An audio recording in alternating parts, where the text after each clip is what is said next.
Assalamualaikum, saya Daikal. Hari ini saya akan membentangkan kerja projek KSSM SK tingkatan 3. Dalam kerja projek ini, saya telah membina atau cara mudah bagi mengira hal laju kelongsoran pengguna. Terdapat 5 fasa yang telah saya gunakan untuk melaksanakan kerja projek KSSM SK tingkatan 3. Antaranya ialah analisis masalah, reka bentuk atau cara, pengekodan, pengujian dan penyahpekecatan, serta dokumentari. Dalam fasa-fasa tersebut, saya telah memasukkan beberapa teknik. Antaranya ialah teknik leraian, teknik pengecaman corak, teknik peniskalaan dan teknik pengitlakan. Dalam fasa pertama, saya telah menggunakan teknik leraian. Dengan menggunakan teknik leraian, masalah dapat dipecahkan kepada dua bahagian, iaitu masalah kecil dan masalah besar. Masalah besar yang saya dapati dengan menggunakan teknik leraian ialah masalah membina atau cara mudah bagi mengira kelajuan maksimal kelongsoran pengguna di atas kelongsor.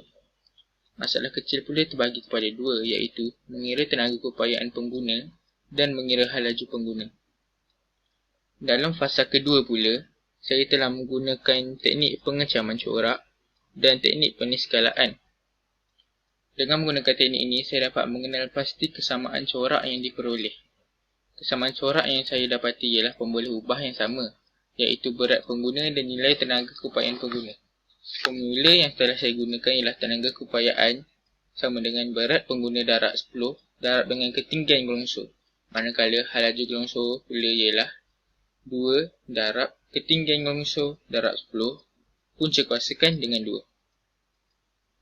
Dalam fasa ketiga, saya telah menggunakan teknik leraian, pengecaman corak dan peniskalaan. Dengan menggunakan teknik-teknik ini, masalah besar saya dapat meleraikan masalah besar dan masalah kecil. Masalah besar dalam fasa ini ialah menulis kod bagi input, proses dan output hal laju gelongsoran pengguna.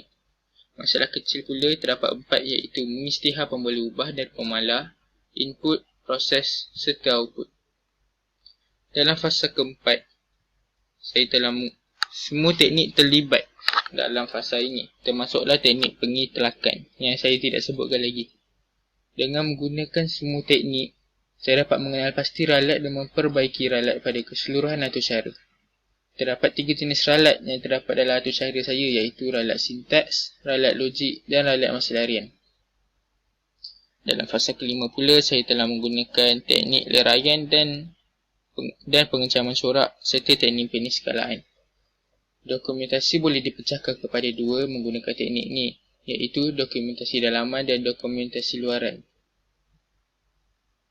Dokumentasi dalaman dan dokumentasi luaran mempunyai ciri kesamaan corak daripada maklumat penting tentang atur cara yang telah dihasilkan. Ini merupakan contoh akhir pseudocode saya dan catat alih yang telah saya buat bagi memudahkan lagi kerja projek KSSM SK tingkatan 3 saya. Saya dalam pengatur syaraan ini terdapat juga ralat yang telah saya lakukan, iaitu ralat sintaks. Dalam ralat sintaks ini, dalam paparan ini, tertinggal dekat perkataan misterius tu, tertinggal simbol double quote pada baris kelima. Sepatutnya saya perlu tambahkan double quote selepas perkataan misterius agar tidak berlakunya ralat sintaks. Saya juga telah melakukan ralat logik. Pengekodan dengan formula yang salah akan menyebabkan input yang dikehendaki salah. Penggunaan pemalar yang ditanda di atas yang berwarna kuning tersebut menyebabkan ralat logik berlaku ke atas pengatur caraan saya. Ralat ini boleh dibaiki dengan menggantikan formula tersebut dengan formula yang betul, seperti yang telah saya tuliskan. Saya juga tak lari daripada kesilapan dalam membuat ralat masalarian semasa saya mengatur cara projek mengira hal laju gelongsoran ini. Ralat masa larian ini berlaku kerana kesalahan pengatur cara menggunakan pemboleh ubah yang sama. Yang ini.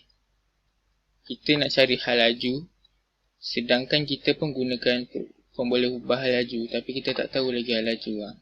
Itulah secara ringkasnya. Atur cara tidak dapat dijalankan kerana terdapat pemboleh ubah hal laju dalam pengiraan hal laju itu sendiri. Maksudnya, jadi ralat ni boleh dibaiki dengan menggantikan pemboleh ubah hal laju dengan pemboleh ubah berat pengguna.